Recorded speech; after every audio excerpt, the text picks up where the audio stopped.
Greetings of the day, my dear children. In today's English class, we'll start chapter number 12, Sentences. In this lesson, we will learn about simple, complex, and compound sentences. This lesson is from your English Grammar Book 5, page number 80 to 85. In today's class, we'll just have a warm up. We will learn about simple sentences. A simple sentence is a sentence which consists of one main clause, one main clause, and no subordinate or dependent clause. It has a subject and a finite verb, right? So a finite verb is the main verb in a sentence. It is a verb that has a subject and it shows the tense and the number, right? So that is called your finite verb. Now first, before learning the different types of other types of sentences, we should know a major difference between the sentence and a clause, which we have already done, but we will just review and recall what we have learned. A sentence has a complete meaning by itself. We know that, right? It has a complete meaning by itself. But a clause may or may not have a complete meaning. A sentence must contain one finite verb. A clause may or may not contain, right? A sentence may have more than one clause. A clause is a part of a sentence. So these are the things which you need to keep in mind while learning the different types of sentences. Also, we should again go through the difference between the phrase, clause, and sentence. Now first, the phrase. A phrase is a group of words without a subject and a predicate, right? A phrase does not make a complete sense in itself, right? We know that. Now the clause. Clause is a group of words with a subject and predicate, and it includes a finite verb, right? Clause can be of two types. We have read about them. Independent and dependent. That is your main and subordinate clause. Okay?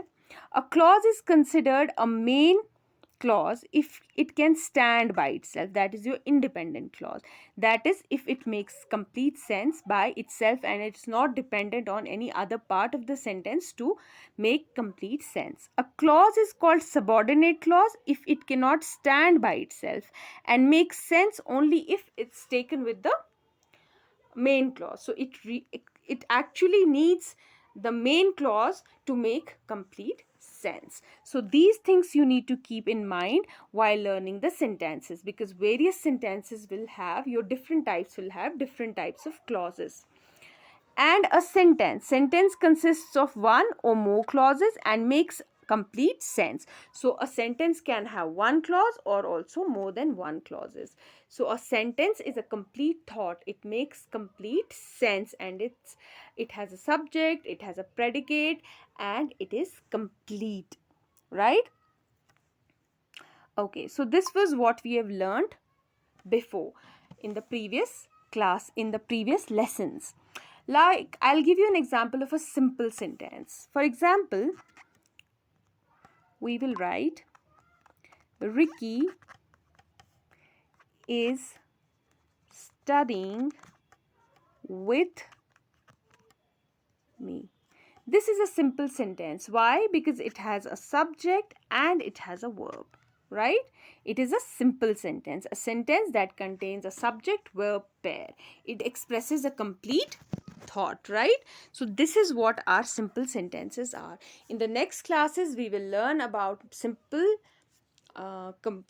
compound and complex sentences with examples, and we'll see how different types of sentences take different clauses or phrases. Like for instance, in compound sentence we have two simple sentences joined by a comma or a conjunction, and likewise in complex we have other things. So we will learn them all that in the coming classes. For now, go through this video again and again review the difference between the phrase, clause, and a sentence, and also the sentence and a clause. I hope you understood it well. Thank you. Have a lovely day.